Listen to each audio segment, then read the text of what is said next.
there's this box that's been put around realtors to say, okay, this is how everything's done. It's got to kind of stay in the box. You charge your fee, you acquire the contract, you basically see this property through to see if we can find a buyer for it, and then we negotiate this thing out to the closing table and everybody gets paid.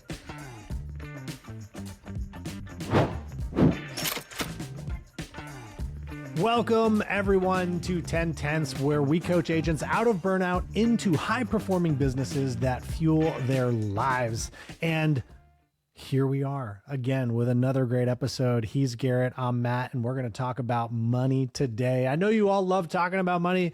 We're not going to talk about the money that you take, but we're going to talk about the money that you charge and how does this all work? Before we get in, Garrett, good morning to you, sir.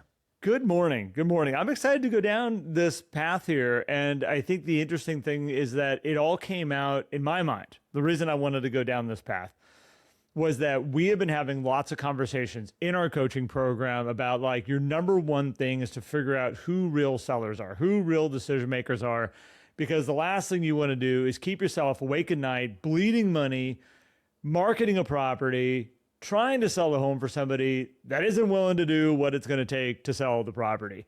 Because we're watching it right now. We talked about wet blankets, and we talked about how many wet blankets can you hang on to right now? And I had a moment of what if it didn't matter? What if it didn't matter if they were a seller or not? What if you had a system that your business model would still allow you to get paid, expectations were put correctly on the table, and then Matt and I got down a huge conversation, and we're like, we should probably record this and pontificate about this with our peers, with our listeners, and then hopefully hear some really interesting feedback from everybody. Yeah. And so we do want this to be a collaborative conversation. And so head over to YouTube and you can comment below that, or you download our app and you can comment inside the podcast post that we put in there, or just join our community and then we can have that whole conversation there too. And Garrett, I think the reason why this hasn't happened a lot is the industry is so scared about talking about their fee, which just drives me wild. Unless it's in the form of fruit, it's okay. Yeah. Unless we're talking about apples, then we're all good.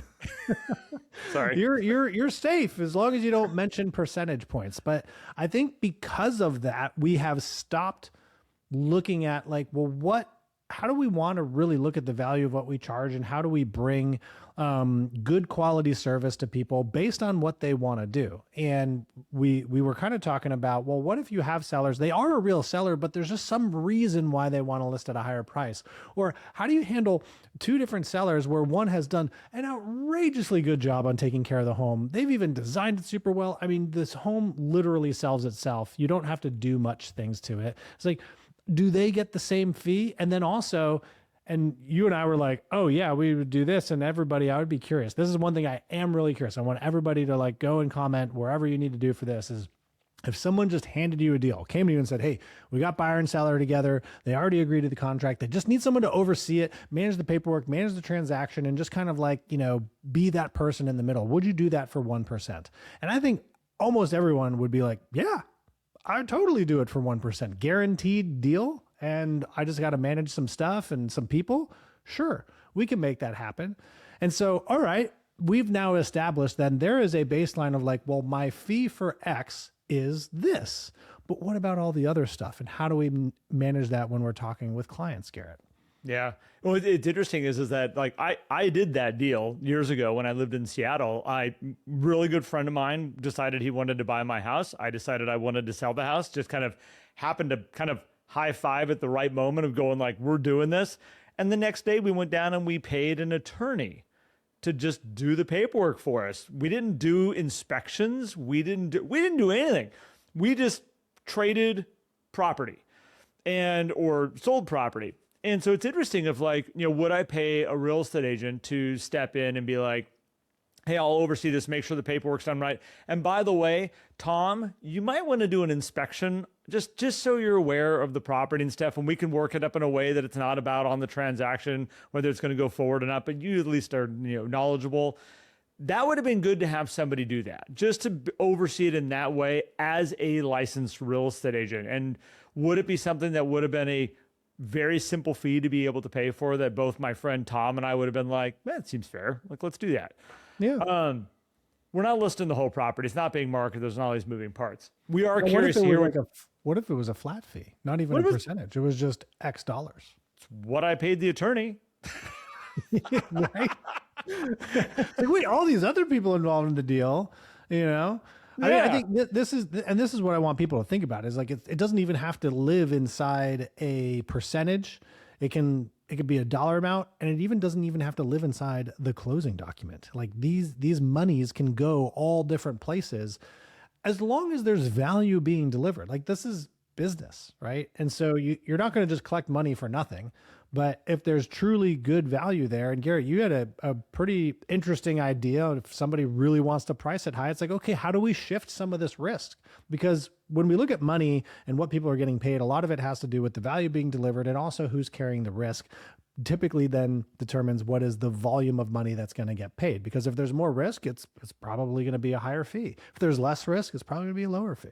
So this is where you and I started to go, okay, there's this box that's been put around realtors to say, okay, this is how everything's done. It's got to kind of stay in the box.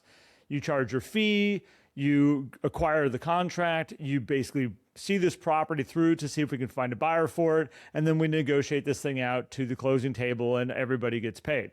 And this is where we're watching people right now that are taking, let's say, a listing.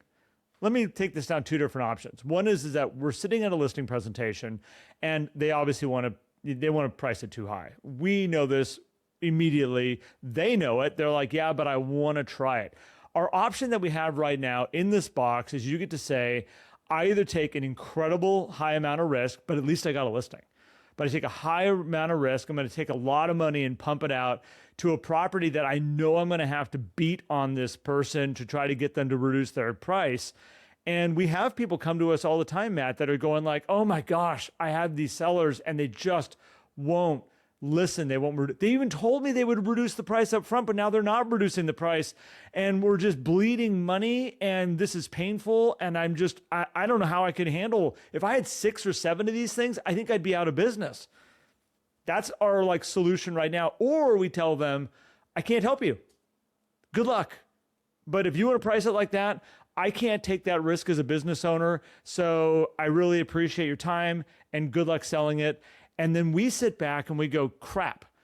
Okay, so I just turned this listing away. They're potentially going to go list it with somebody else. We talked about it in the group coaching about, well, what if you referred that person out? But that's a weird referral. It's like, this is a crappy client. They're not willing to do what it takes, but I'm going to give them to you and give me a referral after you waste all your money on it. Still an option. Still an option.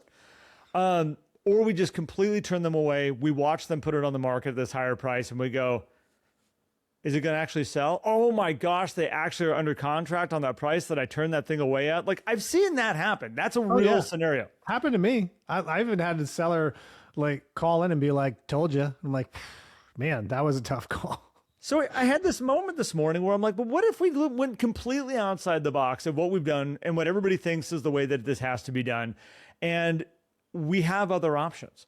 What if, Matt, you said, I want to sell my home for $900,000, and I'm like, that thing's not going to sell for a penny over 8.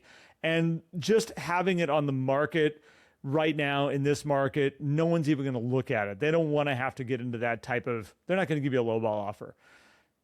What if I said to you, Matt, I am willing to do this. You're going to get all my marketing. You're going to get all my expertise, all my stuff.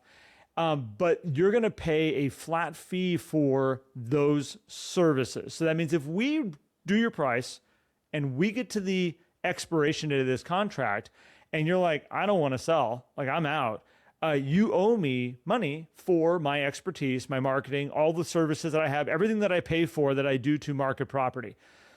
And I'm okay with that because I'm getting paid for my time and my expertise and my services. Now, if we get this thing under contract, those fees just will come out at the closing table. If we don't get under contract, due on the time of listing expiration. What if? What if we had that offer at the beginning? What if we had 20 of those types of properties where we are getting paid for our time, we are getting paid for our services? And Matt, we brought up the idea of like, yeah, but there's that whole saying of like, the people are going to see your signs and they're going to be like, it's damaging your brand, or we're not getting the results that we should have. And then I'm like, do people even really care? Do they know? I mean, some do, but a realtor might use it against you and be like, did you see all their signs out there? They're not getting the job done. Maybe. But there's this part of like, it's a lot of advertising. I got a lot of postcards I can send out of the homes that I'm listing and people that I'm helping and people that I'm working with. And Matt, I'm going to end it on this and I want to hear your thoughts, because the other side of it is that if you have somebody that doesn't have skin in the game with you, you don't have a clear agreement, like where you're going, your price too high, but I'm going to let you try it because we have a working business relationship here. They're probably not getting mad at you as you go through this. There's a relationship now that we have where they're not going, what in the hell is this crap? Like, why aren't they getting under contract? What's going on? You should be doing better marketing. No, you paid for my marketing plan. I showed you my marketing plan. We have an agreement on my marketing plan. I told you you're too high. We have a mutual agreement where we have a clear understanding of what we're doing here. I didn't promise you that I could get it sold for that price. I told you I don't think we can get it sold for that price, but I'm here to support you in trying it. We have a mutual relationship. That clear expectation, I think, is something to pay attention to. Yeah, well, you mentioned like forming a team around this, right? And having this understanding. And I think this is the most important element of this. We get to some of these listings and we'll just be like, I just need to give them more information, give them more information, give them more information, tell them why, tell them why, tell them why. And one thing that we don't typically do is ask, well, why do you want to list at that price when you know, like, we agree that the market information is just data and that we looked at it all and you want to set the neighborhood record by like 20%. We agree that that's high, right? Like, so tell me why, like, talk me through this, right? And this helps you build a relationship. You don't have to agree on the reasons. And then you still have the opportunity as a business owner to decide whether you want to or do not want to move forward with working with them. But now you have an option. You could even put that money up front, be like, you know what? This is a pretty high risk, this game that you're playing here with wanting to go out there. But you know what? Stranger things have happened. The real estate market is not a binary game in terms of like, we just know that this or know that that. So, however, based on the numbers, it's pretty risky. If you want to take that risk, I'm willing to go down this path with you. We could share this risk, but we need some money up front to be able to front some of this stuff, because we're going to have to also then accelerate. If you do want to reduce the price, there's some other things we need to do. So, I mean, there's all these ways that we can put it in. There's also, Garrett, the right priced listings. You know, let's take the pricing model out of it. And it's like, well, but there's things that we want to do to this property. We really want to get it sellable. And as a realtor, like, I really want to bring the service. Maybe you're one of those realtors that has great vision for what needs to be done for the property and everything. Oh, but the seller won't do it. Well, what if we just built it into the fee and we just charged them $1 amount fee? Be like, okay, you basically look at it and you're like, okay, we're pretty aligned on price. I'm pretty sure the market's going to move at this. So this is going to kind of be the range. So at this percentage, I'm probably making X dollars. Now I need to do all this stuff to the property. Why don't I just make this just one big dollar amount? And now they don't have to worry about doing math. They just know here's the nut that's going to be paid at closing, and we get to go off and you get to see that. Now, because you take, like I said at the beginning, that property that is like, man, like, we really need to do some staging and all this stuff, and the seller's not willing to do it or whatnot, and take on that. It's like, well, maybe we build it into the fee. And I'm not saying you have to do any of this stuff. You could do the way you're doing it now. And many of you are just out there crushing it with the way you're doing it, which is fantastic. But the point is, there's a lot of different models here. And Garrett, we haven't even talked about the buyer side. No, we haven't at all. Well, wait, so I still want to go back to like this idea. And by the way, these are just ideas, guys. We're not telling you this is the way to do it. We're not saying this is the new model of real estate. We're not. I'm just going like, just step outside the box for a second as a business owner and go, what if we just approached it from just a different angle? Well, and just being able to really, for yourself, see behind your fee on like, what are you charging? I don't know if, Garrett, you're comfortable sharing the story a little bit about your father-in-law and seeing all the things that are behind this thing. Once you get behind the curtain on what everything costs and markups, like, people get weird, which is why we typically don't talk about it. However, on your side, you should know about these things. Like you should, like knowing why you charge certain things for yourself in terms of what your personal value is, where the value is going. I'm not talking about itemizing the marketing because I think that gets into trouble. If you're like, hey, well, here's what I'm going to pay for marketing, but you might be getting different rates than they would be on their own. And that's squeezing your margins. But understanding what goes into it is very important. So I'm going to go back to this idea, and I am happy to share that story. But I want to go back to this. For instance, let's say it's an overpriced listing. You're willing to say, look, we have a mutual agreement. I'm willing to take that ride with you, but we're going to need this money up front. This will allow me to start doing all the marketing, pay for all this stuff. We now have an evenly distributed risk. And if we get to the expiration date, we tried. And I'm good, you're good, we're all good. What if I said, you know what, this is the thing you're signing up for right now. However, I'm going to give you an out. In 2 weeks, we're going to try your price. But in 2 weeks, if you adjust down to this price, our initial agreement of this extra money that you owe at the expiration date, that goes away. That goes away. Shifting the risk.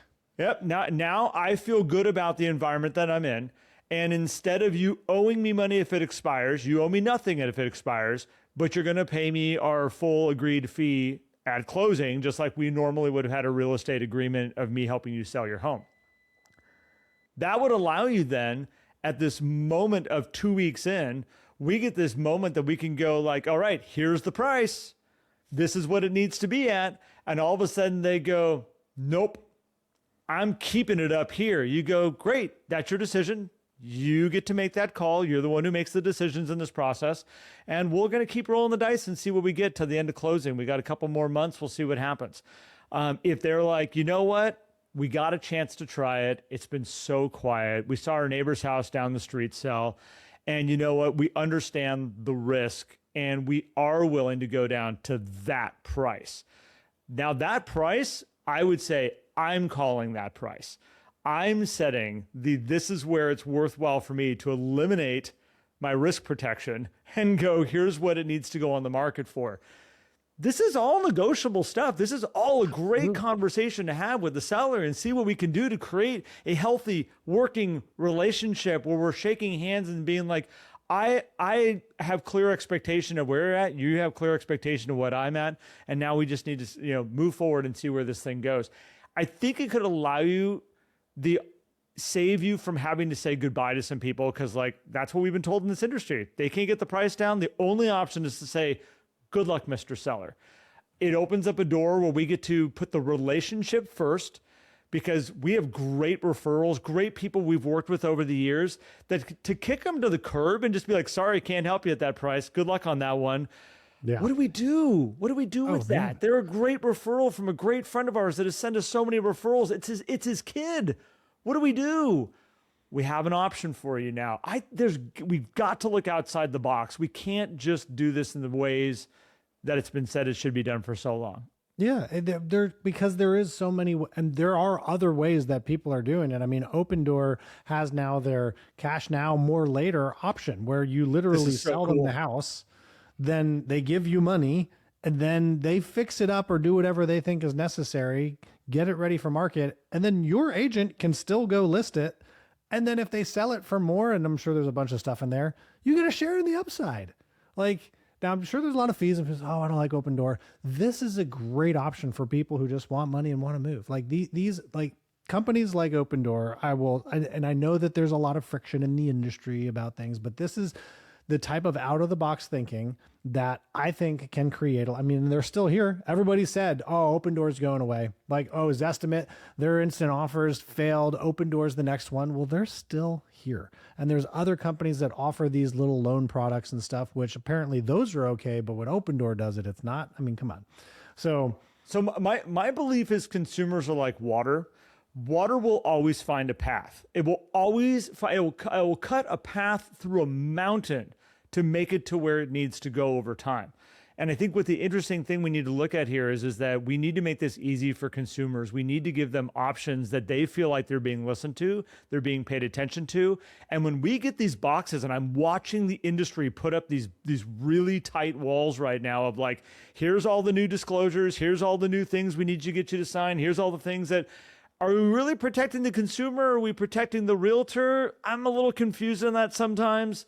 Yeah. But we got to do all these things. And at some point, we're making it so darn difficult in this box. This is the only way we can help you. And I hate to say it, the consumers are going to go, wait, so what's this thing called Open Door? And the realtors are going to go, oh no, let me tell you all the reasons. That's bad. But wait, it makes it easy for me just to be able to do this? I can literally just like walk away. And then if they sell it for more, they're going to pay me more money? That sounds interesting. Now, when you get into the numbers, maybe it's not as great. But I mean, Garrett, I don't know if we mentioned this on the podcast. We talked about it on a group call. I read this article from 1998 in our Win the Morning session a couple of weeks ago. And it was about the emerging experience economy in 98, 30 years ago. Mm-hmm. And the one question they posed in there that I thought was fascinating is like, what would it look like? How would you deliver your service if you charged admission to your customer? Meaning you charge them upfront to get access to what you're about to do and everything. How would that change the experience? And this makes me think about buyers a lot. I'm not saying we should charge buyers upfront by any means, but I want you to think about it. What would your buyer process look like if you got paid on the front side? Would it look different? Would you go a little bit above and beyond? Would you maybe look at those MLS automations and say, maybe I need to personalize these a little bit more. Maybe I should actually go look at some of these properties on their behalf. Maybe I should run a little bit better of a system. Would you do that if you already had money in your pocket up front when somebody signed an agreement to work with you? I'd be willing to bet that even some of you who work amazing with buyers probably would be like, I'd probably do this a little bit better, because risk has now shifted based on the money movement. I mean, it makes a big difference, Garrett. It's interesting when you talk about like a flat fee for service, like let's say in this type of a situation, and being like, this is what it takes to hire me to do this, and you've got my full attention. And when that money's been paid up front, there's a different level of expectation from the person that has hired you. They're expecting a lot.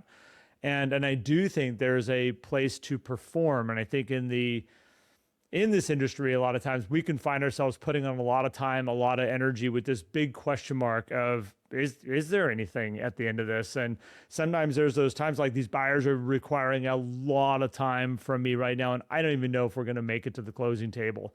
It's a different, again, all we're sitting here is going like, take a step back for a second and go, what if? Yeah. What if the whole structure of this thing was different? What if this was done in a way that I don't feel like I'm being taken advantage of, and it's crystal clear to the client what the expectations are that you're going to be producing? I think that there's different models here that a lot of us haven't even taken the time to step back. And I think a lot of us get stuck in a way of like, because we think it's so, this is where we got to be careful with the word standardized, whatever. It's like, but let's go outside the box. Y'all have created the quote unquote standard by not thinking outside the box. Yeah. And there is no standard, but there is the common practice. And it exists because no one's talking about everything different because you're all scared. I say you all, we all, let's be honest.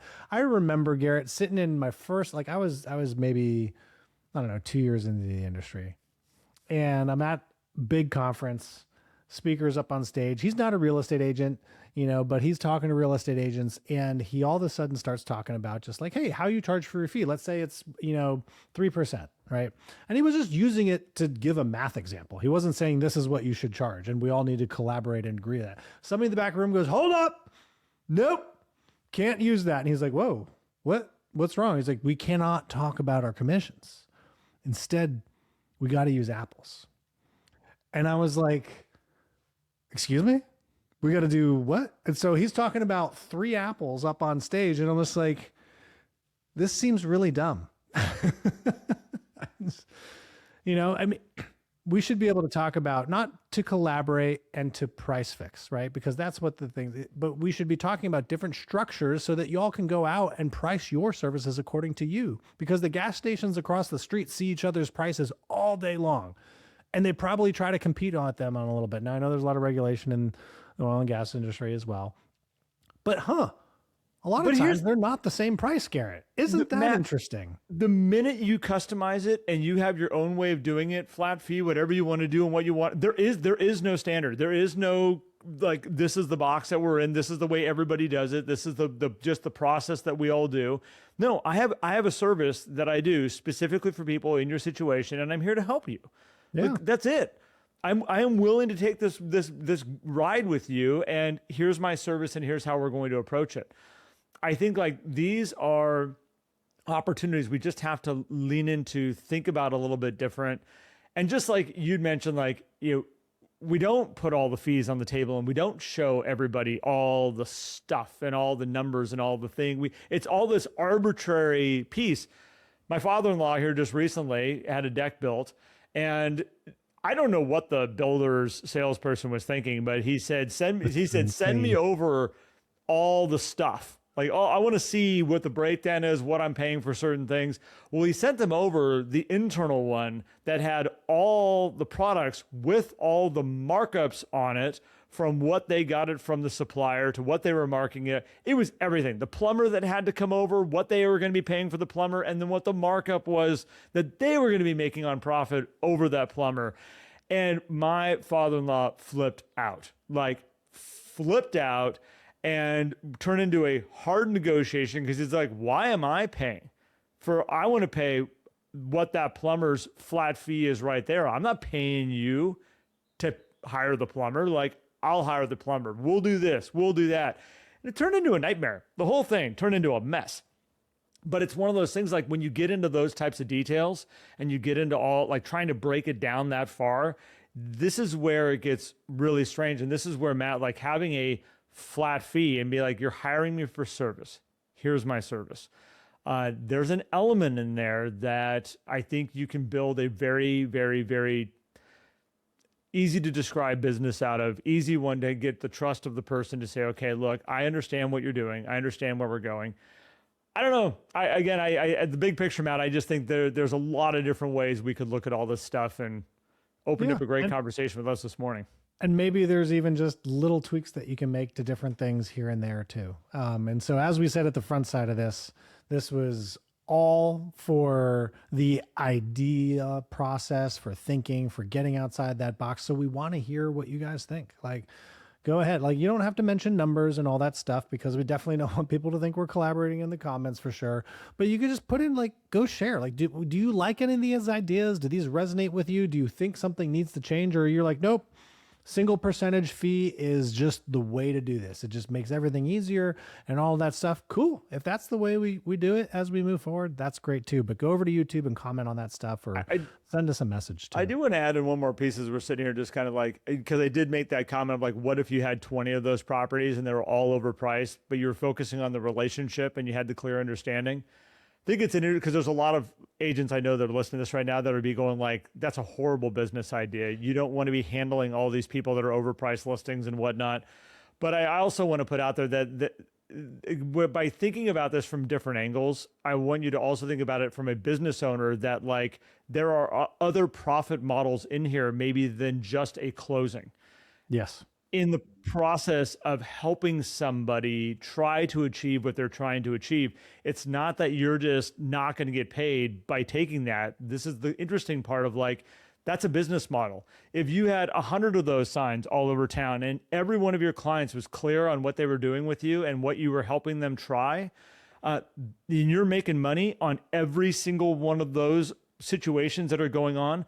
That's a business model, and it's a business model that could work. And you might look at that and go, I'm willing to have both sides of this business, where I have people that are priced right and they're paying me at the end. And I have people that we're both agreed you're priced too high, but you're going to pay me up front. I'm getting paid for my work. Like, yeah, we should not be in a situation that we're walking around going, I hope I get paid. I hope I get paid. Like maybe I don't get paid. And I've heard even some really good practitioners out there go like, well, hey, if you don't get paid, that's just the cost of business. I don't know. I mean, yeah, like blanket statements like that. Come on. I mean, discount brokerages. Let's look at that. You know, the flat fee, we'll get it in the MLS for you. Up in New Jersey, where I sold real estate, the number one listing agent, when you look at the MLS stats, was the discount broker, right? Flat fee. Pay me a flat fee, we'll get it into the MLS, right? By a massive margin, by the way, was he the top quote listing agent by number of listings and volume, right? Even when we sold one of my friend's condos, we partnered with him because I only had a certain MLS access and I tried to refer my friend out. He's like, no, I want you to handle it for me. And I'm like, well, I got to get into this MLS. My brokerage doesn't pay for it. So I'm going to partner with this guy. And we paid the flat fee guy to get in there. And he was happy to take the money. And he got his money up front. Right. So, I mean, the model, like people do it, right? Yeah. It's just a matter of like what level of service is being provided for it. And I don't want you to think that you're going to go in and try to just like take money from sellers and whatnot. Like, in fact, I think these conversations, Garrett, will actually help you achieve more reasonable sellers who price at a appropriate price because they've seen, oh, there's different ways that we can do this. And they're going to compare that against the actual lifestyle that they want to go. The more times I do feel like, Garrett, this is the one time where if you add more money options, it actually takes the pressure of money off the table somehow. Yep.